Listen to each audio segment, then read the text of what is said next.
Welcome back, everybody.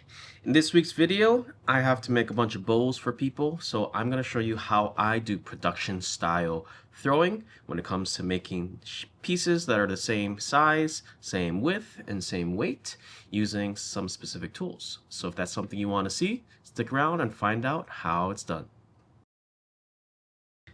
So we're going to make these bowls. They're around 2 pounds, slightly less after I cut the rim. And normally I throw one piece first that I like. And in this case, that's this piece right here. And then I get my laser. I shoot a laser at where the rim is and where the width is. And that is my placeholder. So you can see there's a laser there. And there's a laser there. And the cross section meets right here. And so you guys can see the laser. This is what it looks like. Alright, we're going to go ahead and shoot the laser at this piece and pretend that it's like the Pottery wheel, but you can basically use the laser for whatever purpose you want. And in the throwing part, I actually used the Bosch laser, and I bought this about 5 years ago. It was around $50, and it's a lot more expensive now, but in this demo, I'm going to be using this cheaper one. It was only $25.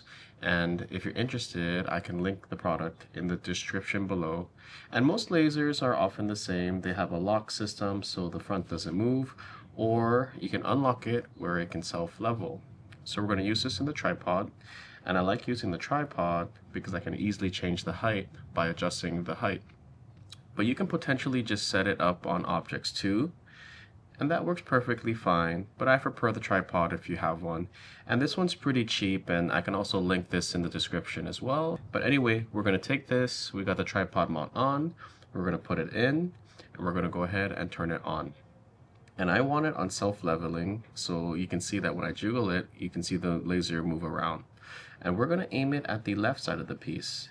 And so we're going to position it so it starts aiming at the outermost edge of the left of the piece. So right there it looks good, so I'm going to lock this down so it doesn't shift on me, and we're going to tighten it so that the tripod won't move as I adjust the vertical axis right there. And now I'm going to rotate this to get the height, and I'm going to do it slowly. So right there we got the height, and right there it moved on me, so I gotta lock it down a little more. And now I gotta move this so I get the height locked in. And let's just rotate this out a little bit more and tighten it down a little bit. And right there it looks pretty good. So let's go ahead and take a look at that. So you can see that the laser is more or less on the edge, and if I really want to be precise, I can keep shifting it to be precise. So when I put a finger, you can see that it looks pretty good, and right there it looks pretty good. You can see the vertical laser and the vertical laser as well. So that's more or less how I set up the laser by adjusting the tripod. So something that I like doing whenever I'm throwing production, and I'm throwing some things the same size, same shape, same height. Alright, anyway, let's go get back to the throwing. And so you can have multiple ways to gauge how big and tall your pieces are. Some have throwing gauges. I have that at my house, but I have the laser here. And the only downside of using one laser is you only can really pick one specific spot. So when I throw my cylinder, I need to be able to throw it. I know I need to throw it a little taller, and then I'm going to shape it to get to this height. And we'll talk about that once we start diving into throwing more pieces. So anyway, this is set. You can see that the laser is lining up on the rim. I'm going to go ahead and cut this off, and then I'm going to start throwing a few more bowls. So I thought I was recording. I threw 2 bowls, and I wasn't. So now I'm tired. I had to need more clay, but we're going to go ahead and throw 2 more. So I got my clay. Let's go ahead and get it centered and make 2 more bowls. And blend the edge. And then going up. Going down. Do that one more time. Going up.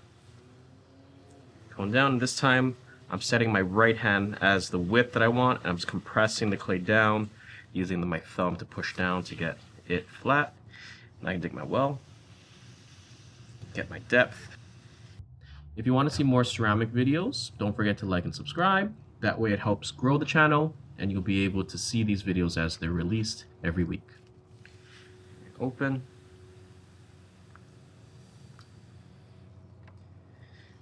Guess I did a poor job kneading this clay. Getting some air bubbles. Let's go ahead and pop those air bubbles. In the overhead cam you can see it.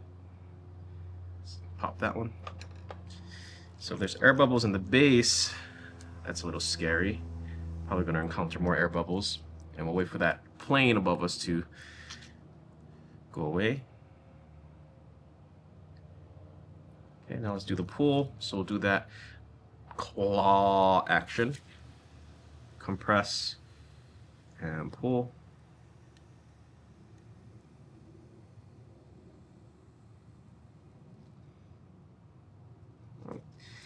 Let's do another pull.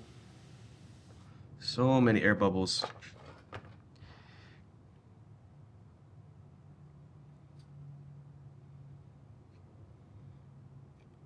So if you ever encounter air bubbles, you're basically just trying to open them up, squeeze out the air, and then compress them.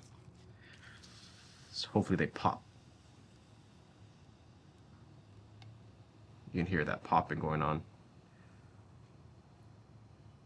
Okay, that looks like a good height. And I was rushing when I was prepping this clay. You can see the air bubble from the top. So prep is key. Don't rush like how I did, or you will encounter air pockets in your clay. And there are quite a bit everywhere. So let's try to pop all those real quick. Okay. All right, now let's go ahead and make the wave. Actually, before we start the wave, you may notice now you can see my horizontal laser line. And I threw it above my horizontal line because when I shape this into a bowl, this is going to expand and it will lose some height. You can see my vertical line right here. This is how wide I want to get the piece to. So you can see how much wider the bowl will become. And so I throw it above the line so that when it stretches, it will shrink and hopefully be at the line. And if it's slightly above, I can easily cut it off. So now that I have my height, I'm going to get my wavy lines in, and that's something that I really like doing. And so what I'm doing is I'm just taking my pointer finger, I'm applying pressure into the clay wall, and then my left hand is just supporting the clay wall in this hand shape, compressing, and then just both hands move up and down in no particular manner. And I want them to crisscross, I want them to overlap. And as I'm doing it, I'm slowly working my way up to the top. And then I'm going to keep it at the rim to keep it there for a few seconds. And when I do this, it will pull the wall up a little bit, so I will need to cut the rim once I finish shaping. Let's go ahead and get the indent, and I'm pushing basically right here, the front of my fingernail. Okay, once I get my edge, okay, I like that, so let's go ahead and start. Okay, slow the wheel down a little bit, crisscross my initial lines. And I want to have some untouched lines too.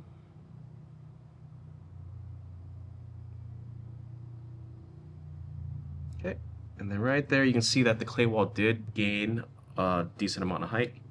And now we're going to get ready to start stretching the clay. So for stretching and shaping, in previous videos I use my left hand on the inside, I push out, or I use the wooden rib and I push out. For this particular shaping, for whenever I do bowls, I like using the rice paddle, and we'll go over how to hold it in a second. But the first thing I want to do, I want to open this lip, because I always find it easier to make a wide bowl if your rim is nice and open and wide first. So I'm just making my hands, I'm opening them up, and I'm just spreading the clay wall out like that. Or you can make your fingers and make two peace signs and open, whichever feels more comfortable. I prefer this method. And I'm just stretching it to cover the width. So once my laser line basically is in line with the rim, I can stop this particular shaping. Now you don't necessarily need to hit the line. You could shape a little bit and then stretch a little bit, shape a little bit, stretch a little bit, but I like hitting my line first because then that way I know exactly how wide the piece is already, and I just shape to make it match. Okay, so it's not there just yet, but because I don't want this to flatten out, I'm actually going to do a few passes first. It's kind of going against what I just said, so yeah, sometimes I don't follow my own instructions. But anyway, rice paddle. So when you're first learning to use the rice paddle, I recommend the curved side, so the back of the rice paddle or the spoon facing you, this angled slightly towards you. And when you first start, I recommend holding it like this, with your hands overlapped. Right over left or left over right. Doesn't matter, whichever feels more comfortable. In this case, I'm left-handed, so I'm going to wrap my left and then my right. And then the first thing you're going to do is start pushing out of the clay wall. And what you're looking at is the outside right here, not the inside. And you're looking at how the clay is stretching around this, and then you slowly start moving it up very slowly to make it match the overall curve. And at the very top, if your width isn't what you want, you can actually apply a little more pressure here to then get the final width. So it starts flaring that out. All right, but as you get more experience, I do recommend holding it with one hand, your left hand, and then your outside hand will support the rim. So now we're going to repeat that, and we're going to start shaping the overall piece and getting the inside to get a nice even curve. And my right hand is just supporting the rim to make sure that it doesn't stretch out too far. Okay, and the very bottom of the inside got a little lumpy, so I'm going to compress that. So just using the bottom of the rice paddle. And then I'm going to have this really weird gap on the inside. So right here, you can see it. Now my rice paddle doesn't fit. And as much as I push, it won't fit unless I really compress, and then I'm going to make the bottom thinner. So in order for it to fit nicely, instead of just trying to keep pushing, angle this and turn this so that the scoop is facing more towards 3 o'clock until the clay basically contours to the shape of your bowl or the rice paddle. In that case, right there matches. Sorry for the airplane, we'll wait for that to pass. All right, and now I'm basically just getting the inside to what I want it to look like, and then the outside. So I'm gonna go ahead and do a compression on the bottom. Now that I have entire access to it, into the clay wall, then I stretch that bottom out a little more. So I'm looking over here, then I'm slowly bringing the tool up and then letting it match the overall shape that I'm trying to get. Okay, and looking for my vertical line, I'm not there yet, so I'm going to be pushing it out just a little bit more. We're almost there, so I'm going to be pushing the rim a little more, and right there I can see it starting to hit, so I'm going to push out a little further.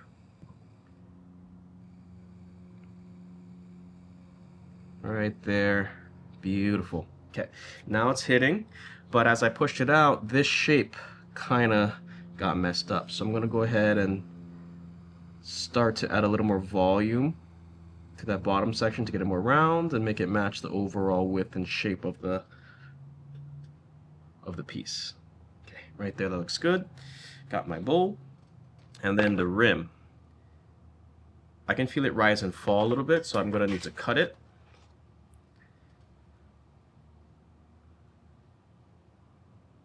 Just a little bit off the rim. So I'm actually going to do a little pull first because the rim is a little thick. And that way when I cut, I'm cutting a little more than just the very, very tip.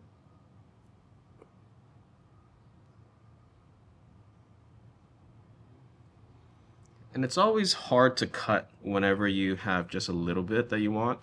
Normally, at least 1/8 of an inch to 1/4 inch is a good amount. But whenever you cut less than that, like a 1/16, like I just did, or like 2 millimeters, then it gets really stuck and it requires more cleanup. So disregard all this extra work I made for myself. But if you ever do this to get rid of it, take your needle, let it scrape against the top. You can kind of collect whatever didn't cut a little faster that way.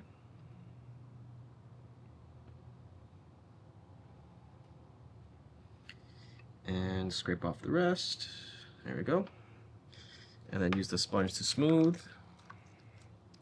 And then finally round. Do a little pull.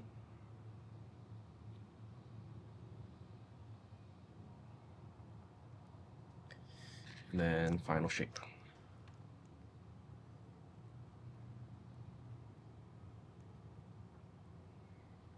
Okay, chamois to round. And let's get this cut off. So we're going to throw one more bowl and then see how all our sizes look together. All right, here we go. Last bowl. And then following those same steps, get it stuck, cone up, cone down. We'll do that one more time. Cone up, cone down. And I'm really compressing to get that width. So right hand sets the width, and I just push down with my left. Dig the well. And knowing how many air bubbles I got in my first piece, I'm pretty sure I'm going to encounter a lot when I open. Okay, let's do the claw.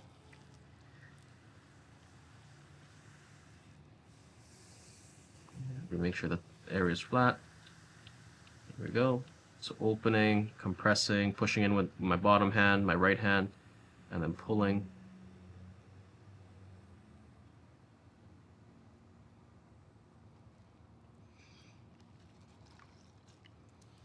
And doing another push out, push and pull up, another pull. Getting it slightly taller than my laser line. It got a little wonky there, so let's straighten that out. Gotta do one more pull with a little more water. It was a little dry on the inside.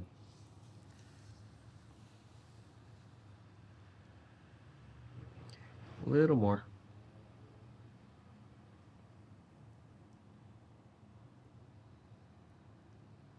There we go. And then compress. Okay. Alright, so once again, the wavy line.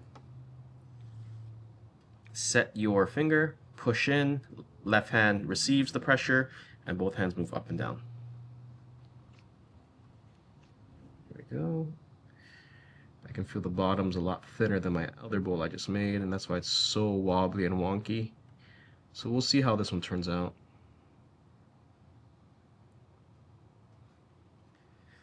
It looks like I have to add some width already because it's going to collapse if I don't. So supporting the rim, pushing out, there we go. Got it to restabilize. So I can't really push the rim out like how I did the first bowl, and I actually have to support the bottom now to flare the top. So went a little too thin on the base, but we can still fix it. You can see how crazy and wobbly it is on the camera. But I'm going to have to bring in my outside hand to stabilize. And it will remove some of the texture, but at least I'll be able to salvage and save this bowl.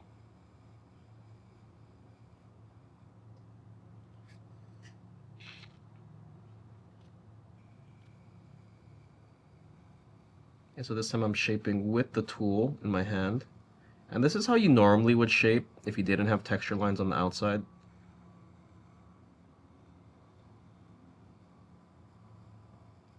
So nothing wrong with it. Let's compress the bottom. Let's try to adjust the inside shape. Kind of get it thicker where it got a little too thin. Yeah, it looks and feels a little better. There we go. And we'll cut the rim. Hopefully you won't be able to tell it's so wobbly.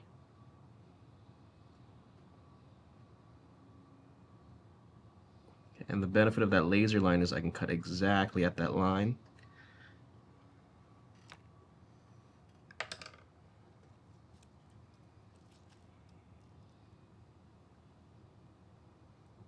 There we go.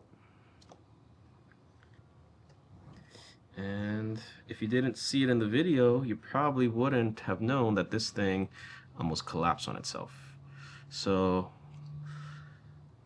like I said in some of my comments, half the battle of throwing is knowing how to fix clay that gets a little too wobbly. right, let's create the groove at the base. And we have bowl number 2 made.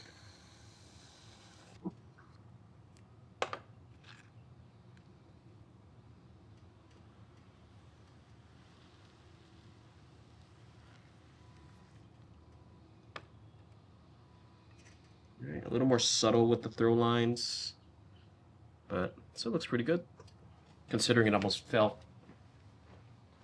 And here are the final results. These we threw on camera, and these I threw off camera, but you can see that these are the same size, and these are more or less the same size. And they're pretty close in general as a set. So you can see how the laser level definitely helps you throw pieces the same size, same height, and same width, because you just shoot that laser and you aim for it as you are making it. And so in the next video, I'm going to be trimming these, and I'll be going over some different techniques that you may have not seen before, so stay tuned for that. And if you folks are interested in any other specific techniques or throwing specific objects, please comment what those are in the comment section. And if you like this kind of content, please don't be afraid to like and subscribe. That way you can see these videos as they're released every week. And other than that, as always, thank you for watching, and I'll see you in the next video.